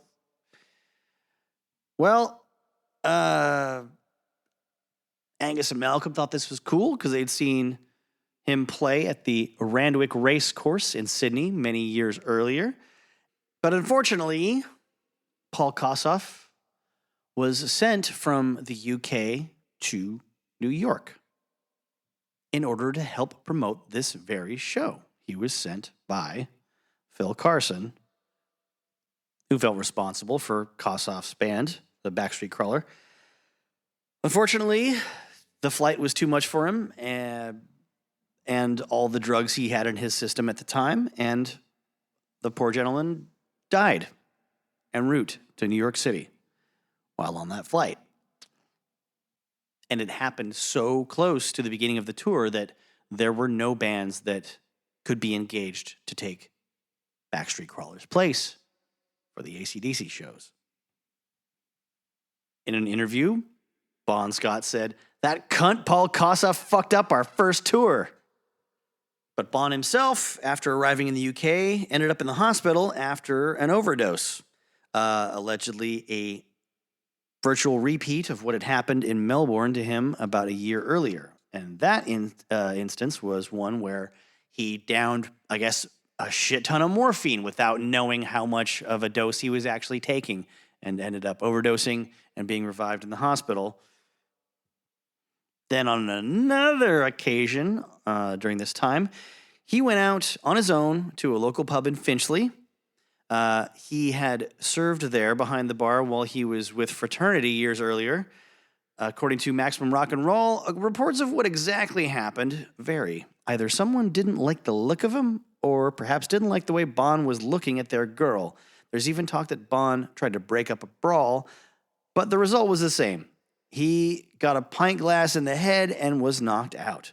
For a subsequent photo shoot, he had to don a pair of dark glasses to cover his beaten-up face, but they only served to make him look strangely sinister. For Bon, it was all part of the rough and tumble. Michael Browning talks about how Angus during this time would just practice all day, practically just sitting on the side of his bed with his guitar, watching TV, and mostly loved the show Get Smart. He didn't drink. He was a connoisseur of fine foods, so, you know, he would eat lots of interesting stuff, I guess. Malcolm was big on football, or soccer for Americans. He loved going to the matches. He liked a bit of golf, and he and the manager, Michael Browning, would eat Indian food quite a lot, that sort of thing. He was the one that liked to kind of go out, have some drinks, have a good time, see what was going on. Bon was actually a little just more into pushing things to the limit, meeting people, having lots of sex. But even though he does admit that they all kind of liked sex, but it was probably one of Bon's biggest pastimes. And at the same time, Bon was the most intellectual and poetic and sophisticated in his tastes. Eventually, during this time, they got a bit of a windfall from a guy named Richard Griffiths, who knew Browning, and he steps in. He gets them their first UK gig ever, a free show at a place called Red Cow in Hammersmith on the 23rd of April. Malcolm and Angus each have one Marshall amp, and they just have to pray nothing goes wrong with them. There's no backup gear at all. Apparently, there was about 50 people at the gig. There was 2 sets, 45 minutes long, that the band played.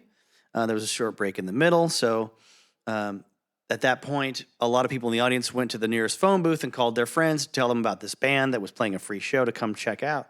So place gets packed by the time they go on stage again. A couple days after this, they have an appearance at another free show in West Kensington at a place called the Nashville Rooms. 3 days before this, the Sex Pistols had just opened up for Joe Strummer's band, the 101ers, which is who he was with before he got in with the Clash. Sex Pistols bass player Glenn Matlock was there to see them. He thought it was all right. Lemmy from Motorhead also saw that show at Nashville and was more enthusiastic. He said, "It was great. Bon did that thing of carrying Angus around the crowd on his shoulders. He was a great singer. He sounded like he actually was having sex while he was singing." Good old Lemmy.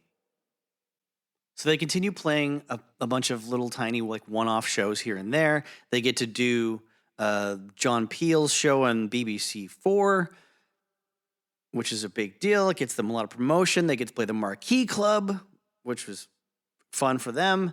But it wasn't the tour, right? It wasn't what it was supposed to be. It wasn't like a long string of shows that was backed up by the same people and building momentum and all that. They get some good press from Sounds and New Music Express, and they organize events at their shows where there's a Best Dressed Schoolboy and Best Dressed Schoolgirl contest at these places that they're going to. And the crowd would vote and decide, who wins the prize. So every girl gets applause and every guy would get booed. So it would just depend on the loudest boo for the guys as to who won. The end result of this first trip to the UK kind of establishes them as a boys or men's or guys kind of band in the UK. Screaming Teenage Girls were what they were used to in Australia. And I think that is an important distinction to make at this point in their career because it's going to bite them in the ass later. They are incredibly threatening to the Australian audiences. Not so much the UK. They get it. They like it rowdy and loud and vicious, and they're having a blast with AC/DC. Back in Australia, where they've traded on all this publicity about being, sleazy and dangerous, that's where they're getting in fights with people, coming at them because the girls are into what they're doing. I suppose because of, in part at least, because of the tradition before them, because of the Valentines and because of, George and Harry Young's previous band. They were, if you were like making hit singles, then girls in Australia were going bonkers for you. So there's a backlash. Not so in the UK. This is what's going to lead them to playing the UK and America during times when they just ignore Australia altogether. Now here's an important question. What do you know about Beanie and Cecil? Myself, I know them from the clamshell-style plastic containers that VHS cassette tapes would come in the early 1980s and middle 1980s at Magic Video in Fairwood, Washington. I never seen a single episode of Beanie and Cecil, but I would see the VHS tapes of their episodes there. Excuse me, squishing a bug that's on my computer monitor. All right, I'm done. I never saw. I don't know much of what the show was about, but I'm familiar with the look of the characters. It's a little boy and a big dinosaur or a dragon, or maybe I'm confusing that with Pete's Dragon. That video was always there on the shelves too. I think Cecil is a dinosaur, big green dinosaur. Well, reading more about AC/DC has created another connection between them and pop culture, besides the ones we obviously know, like Stephen King and Arnold Schwarzenegger. Well, it turns out the Beanie and Cecil cartoon was the inspiration for the title Dirty Deeds Done Dirt Cheap. Apparently, the villain of the cartoon program was a character named Dishonest John, who had business cards that read, Dishonest John, Dirty Deeds Done Dirt Cheap. Now, I know I say this a lot, especially in this little series on AC/DC, but I'm going to touch on something that's also going to come back into play later in the story, and that is the specifics of the lyrics of Dirty Deeds Done Dirt Cheap. Apparently, around, I think 76 is when, 76, supposedly this album was being recorded and was going to come out. I think that makes sense, because I think Let There Be Rock came out in 77. So in October 76, this comes out, and there's a problem with Bond's lyrics that he recites.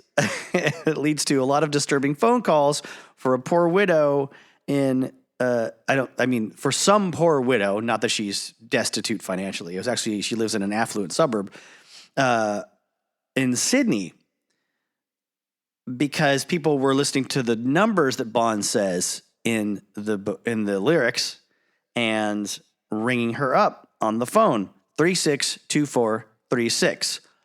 Oh, is what he says. That's in the lyric sheet in the Bonfire box set liner note booklet.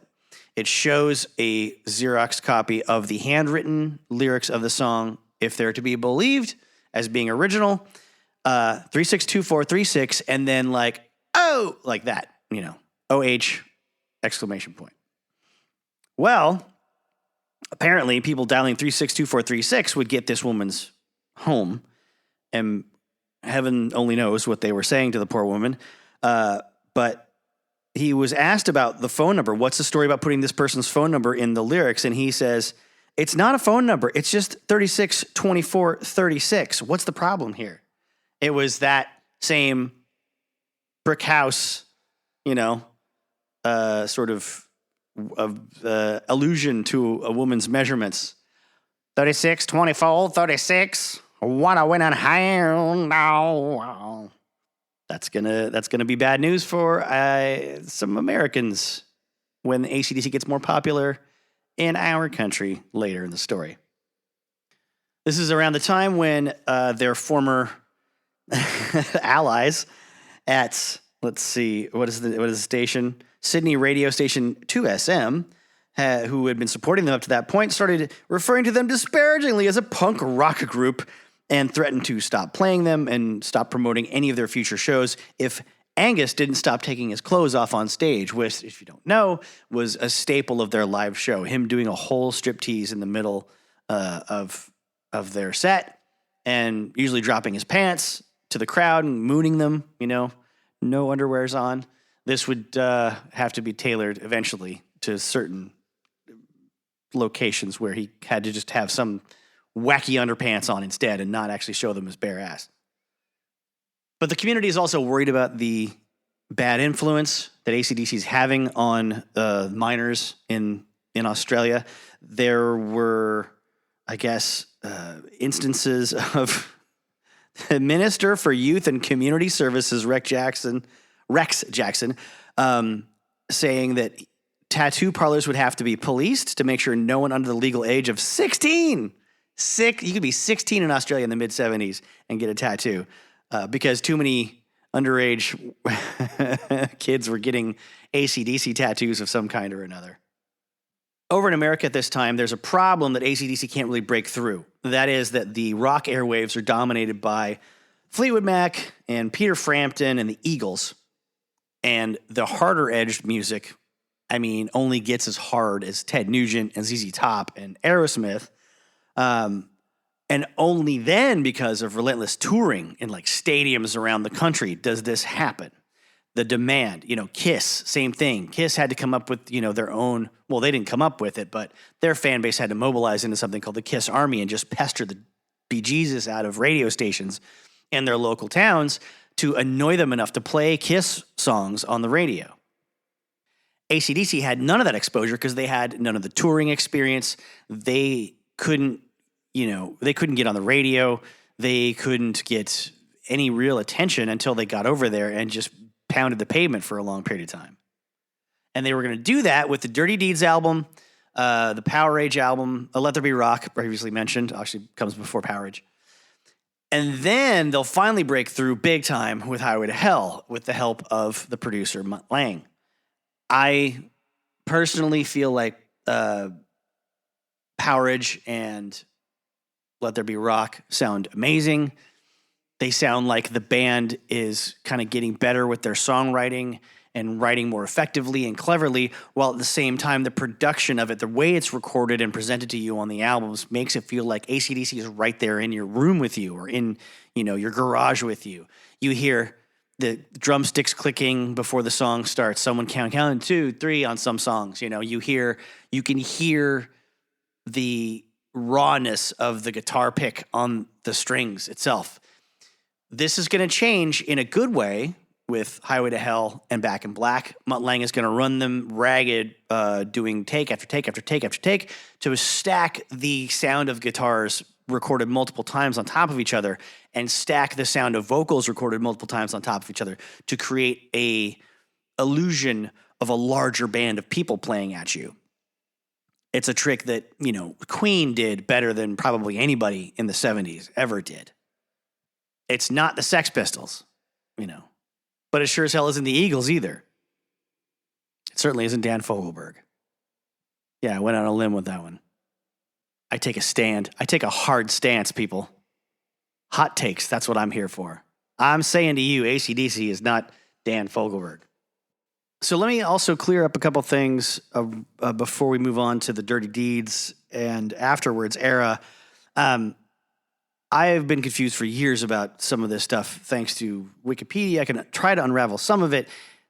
The first album that they released was High Voltage in 1975 in Australia only. The High Voltage album, most of us might be used to if we don't come from Australia, has a different track listing and a different cover art. And then there was TNT that was released as their second studio album in Australia, also released only in Australia. That was at the very end of 75. So High Voltage comes out in February 75. TNT comes out in December 1975. For whatever reason, it says High Voltage was released on Albert Productions, only in Australia, has never been reissued by another label in this format. The international version of High Voltage was issued on Atlantic Records in 76, has different cover art and track listing, with only She's Got Balls and Little Lover appearing overseas. Baby Please Don't Go, Soul Stripper, You Ain't Got a Hold on Me, and Show Business were later released on 74 Jailbreak in 1984. That created a problem at the time because they were trying to push Brian Johnson as, the now and forever version of AC/DC after Back in Black had come out. And 74 Jailbreak's sort of nostalgia for an audience that might have been kind of pining for Bon Scott was seen as a bit of an underhanded move to the management and not terribly helpful and a bit regressive at a very, very difficult time for them to kind of keep AC/DC going in the public's eye with the new singer.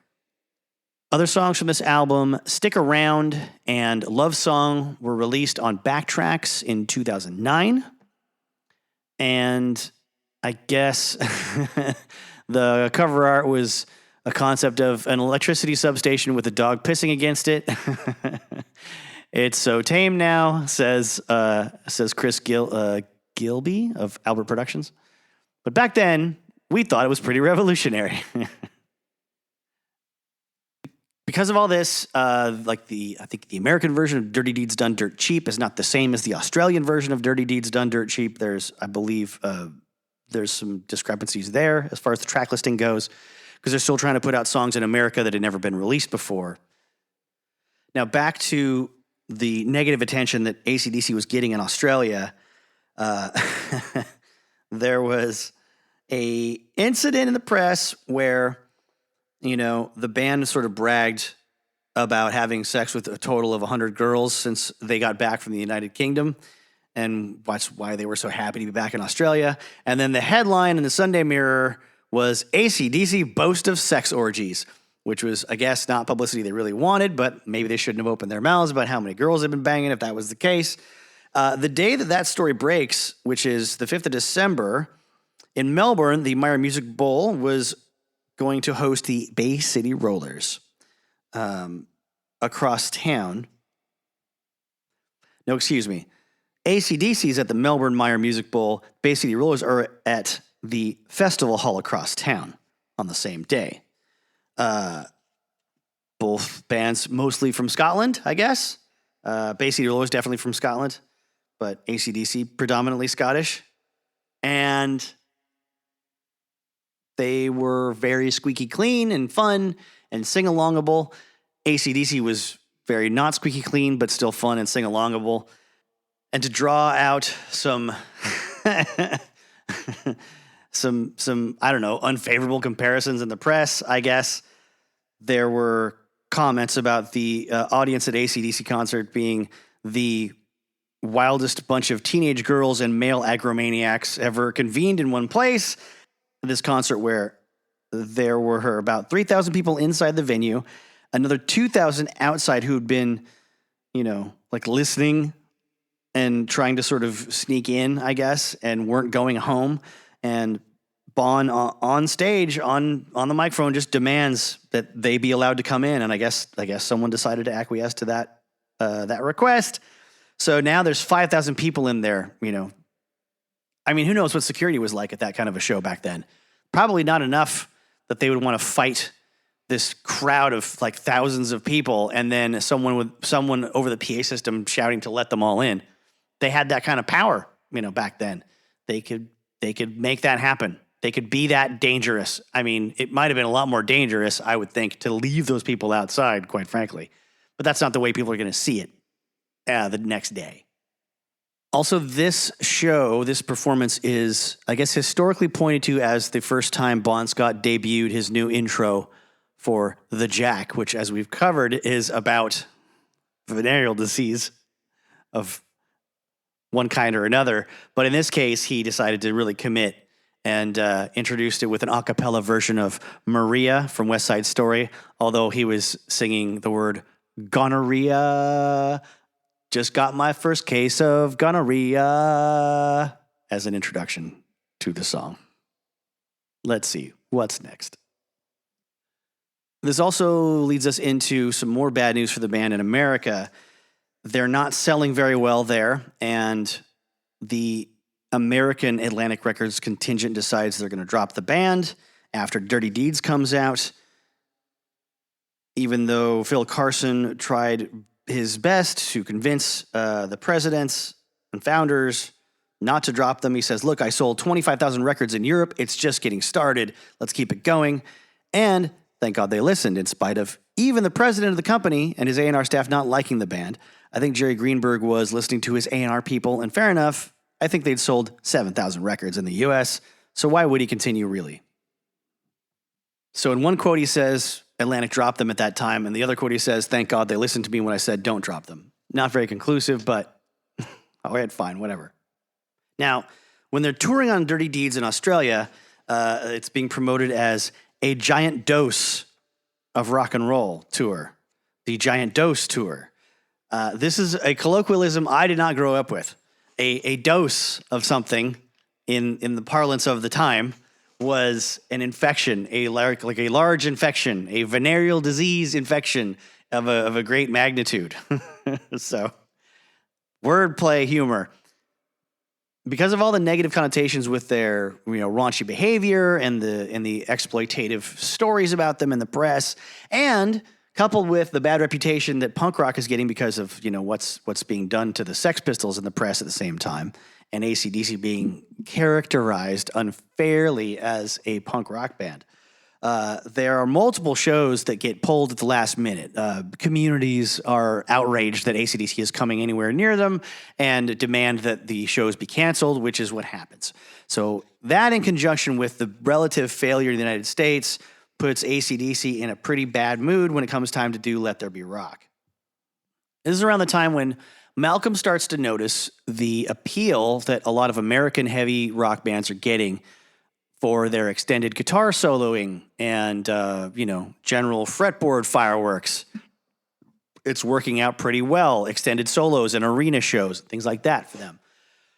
This is when he starts encouraging Angus to do more long set pieces during the live shows and have longer solos in their recorded songs as well.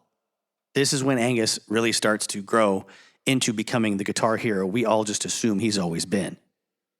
Now they're going into the studio to do Let There Be Rock, and again, they're working, with George and Harry to workshop the songs. This is part of the formula that we've touched on before, but no one talks about really in the history of AC/DC. The reason they can be so wild and spontaneous, especially in the studio, is because they've done a lot of work beforehand leading up to it. They're going through all the songs on the piano and sort of, working them out, testing where the chords should go, where things should get quiet, where things should get loud again. And then when they don't have a lot of time in the studio, they don't feel like they're wasting any of it or like running in circles trying to get the right sound. They're just doing the right performance. They're blasting it out as hard and as fast as they can and getting the right energy. Evidently, Angus was, like running around in circles playing his solos, climbing on top of amplifiers and jumping around while doing them in the studio. This is also famously a point of AC/DC lore that's been written about in guitar magazines for years. While they're tracking the song Let There Be Rock, Angus says, towards the end of recording Let There Be Rock, the fucking amp was smoking. There was smoke pouring out the back of the fucking amp. George is fucking screaming, "Don't stop!" I'm there fucking banging away, and I could see the smoke filling up the fucking room. It lasted until the end of this fucking amp. It just gave in. It just went blah. It melted. Let There Be Rock was an album where it was cooking. I have read accounts of this that say it was during the recording of the guitar solo when that happened. And what's happening is the amplifier is so hot and the components, from being driven for so long and so hard. When you turn up these tube-powered amplifiers for long periods of time and force a lot of energy and a lot of signal through the circuits for a long period of time, at least, the kind of stuff they were dealing with back then, there wasn't a lot of fail-safe components or devices necessarily built in to these circuits.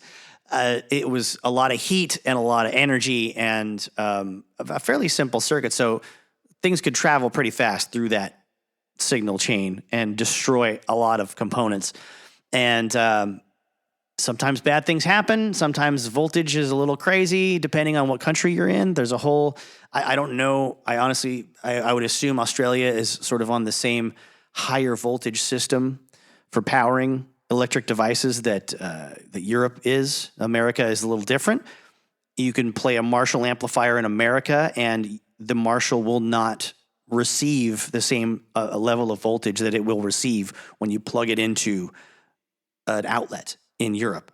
Marshall amplifiers and Vox amplifiers and high watt amplifiers are built over there, and they're made to be driven pretty hard with that larger volume, I guess, of voltage. I'm sure I'm pissing off some electricians out there when I'm trying to explain this. I'm not doing a very good job.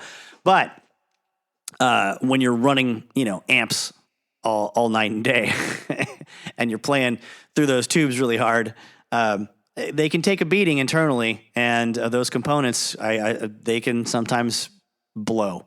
If you don't have enough fuses or whatever to take care of that, or who knows? I'm not an expert in amplifier construction or repair, but that kind of stuff did happen. Plastic parts did catch fire inside an amplifier, and things melted. Wiring insulation would get melted, and things would short circuit or whatever. And supposedly, they say you can hear it. You can hear the crackling of the circuits and the tubes as the thing just dies at the end of the guitar solo. I don't know. I've listened to it a billion times. What I have noticed is that if you listen to, and God, I hope I didn't already say this on the previous episode. If you listen to the intro to Livewire, you can hear in the left channel, you hear Malcolm's guitar, dun, dun, dun, doing those three chords. And you hear at the end of that last chord, which is, it goes A, E, B, Z. Listen to that. Listen to that with headphones on. Listen to Livewire. All you hear at first is the bass.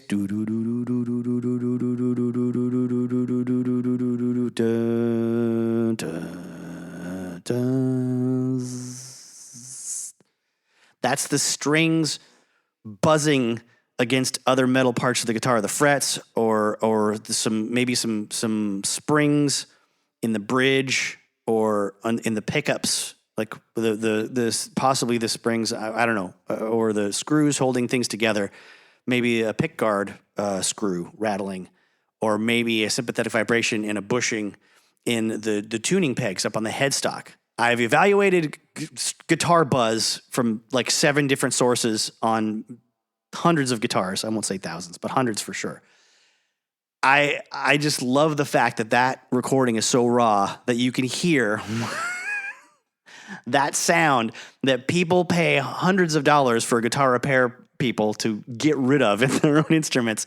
Most of us that are smart will just tell them, you're just going to have to deal with it and stop listening so much. And, sometimes we can just put on Livewire and put headphones on the customer and say, hear that? If it's good enough for AC/DC, it's good enough for you, you schmuck. Now, that kind of rawness is not going to go down when it comes to working with Mutt Lange on Highway to Hell. Yes, I am going to kind of gloss over the next couple of albums. We simply I can't just read their entire history to you forever and ever and ever. I would rather you went and bought the book, if you care, AC/DC Maximum Rock and Roll, to get every little detail. And then, as I've said, you can buy Bond, The Lost Highway if you want every little detail about, drugs and booze and girlfriends and various random people's accounts from other bands, about who they were partying with the day that Bon Scott overdosed one too many times, or the last time, or what bar they were in, or whether or not Billy Duffy from the Cult was in the club that night. That was a whole thing.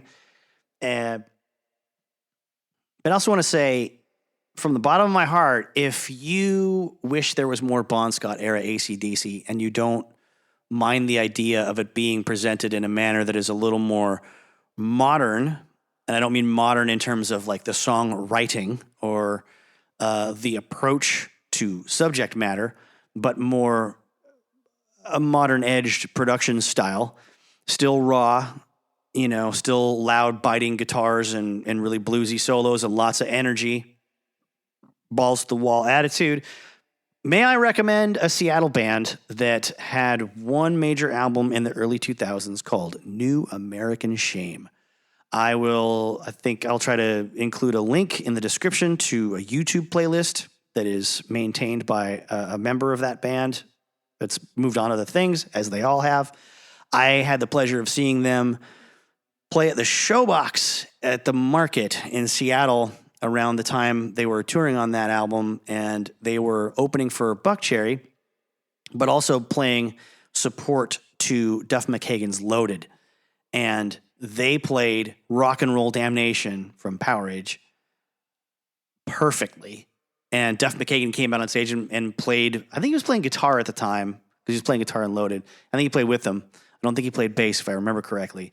But their singer has that Bon Scott sort of timbre to his voice. It's not an impersonation at all. It's his own thing, and he was singing that way before this band, and he's continued to sing, like himself in other sort of forms and other kinds of rock and roll since. But highly recommended. Broken Bones, Down in the Valley, Sexteen, Auburn. If you can find those songs, check them out. If you don't like it, you can call me and get your money back. I promise. Now, we got more to talk about, obviously, in the next episode. I thought it was going to be 2. It's definitely 3, at least, now, because I haven't even gotten to Brian Johnson yet. So, and I'm not going to do the definitive Brian Johnson story either. He's coming out with that himself. Ha, ha, ha. He's got a biography of his own, or an autobiography of his own, rather, coming out very soon. Just like I'm working on a Doors episode, and now Robbie Krieger, one of my biggest guitar heroes, is coming out with his own book in about a month or month and a half. Damn it. So we'll see how that affects my plans.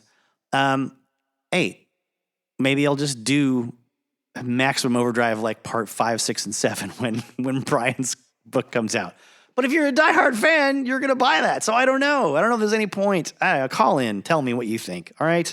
What should I do? What should I do? Maybe I'll just have a little story time read here and there, or figure out some half-assed. Maybe I'll think of another movie to pin AC/DC on. Like I said, Detroit Rock City is a great one. There's 2 amazing scenes in that, with one with Problem Child and one with Whole Lotta Rosie. And the band, they make you feel great when AC/DC comes on in that movie. All right. Before I go, I would like to say that the number for the National Suicide Hotline is 1-800-273-8255 here in America. The 1-800 number for RAIN, the National Sexual Assault Hotline, is 1-800-656-4673. Rock and roll is the greatest, and so are you. I'm glad we've had rock and roll for as long as we've had it and as long as we will. I'm glad you're in this world for as long as we can have you and as long as we will. Please stick around.